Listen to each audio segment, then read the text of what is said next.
signora n'avait pas le droit de nous faire ça, dit Miss Bartlett. Non, pas le droit. Elle nous avait promis 2 chambres au midi, avec vue sur le paysage, et attenantes. Or ces chambres donnent au nord sur une cour, et elles sont très loin l'une de l'autre. Oh, Lucie! Et elle est coquenée par-dessus le marché, dit Lucie, qu'avait assombri l'accent inattendu de la signora. On se croirait à Londres.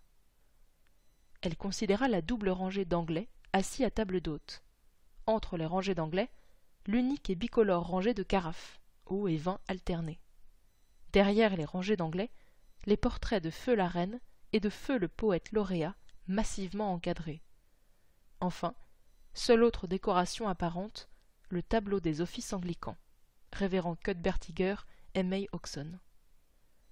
Charlotte, n'avez-vous pas comme moi le sentiment que nous pourrions être à Londres?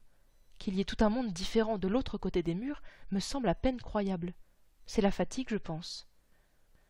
Cette viande a déjà certainement servi à faire du potage, dit Miss Bartlett en posant sa fourchette. J'aurais tant voulu voir l'Arnaud. Les chambres que la signora nous avait promises dans sa lettre devaient donner sur le fleuve. La signora n'avait vraiment pas le droit. C'est honteux. Le moindre coin eût suffi pour moi, poursuivit Miss Bartlett. Mais vous, ne point avoir de vue, c'est vraiment dur. Lucie eut le sentiment de s'être montrée égoïste. Il ne faut pas me gâter, Charlotte. Vos fenêtres aussi, bien sûr, doivent donner sur l'Arnaud. Je ne voulais pas dire autre chose. La première chambre libre sur la façade vous revient, dit Miss Bartlett, à qui la mère de Lucie payait en partie les frais du voyage, générosité soulignée par la bénéficiaire en mainte allusion discrète. Pas du tout, c'est à vous qu'elle revient. Non, non, j'insiste, votre mère, Lucie, ne me le pardonnerait jamais. Elle ne me pardonnerait jamais. Le ton de ces dames s'était animé.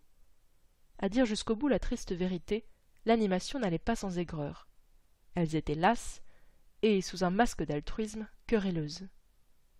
Leurs voisins de table échangèrent quelques coups d'œil, et l'un d'entre eux, évidemment l'un de ces malotrus qu'on rencontre en voyage, se penchant par-dessus la table, s'introduisit sans gêne dans le débat.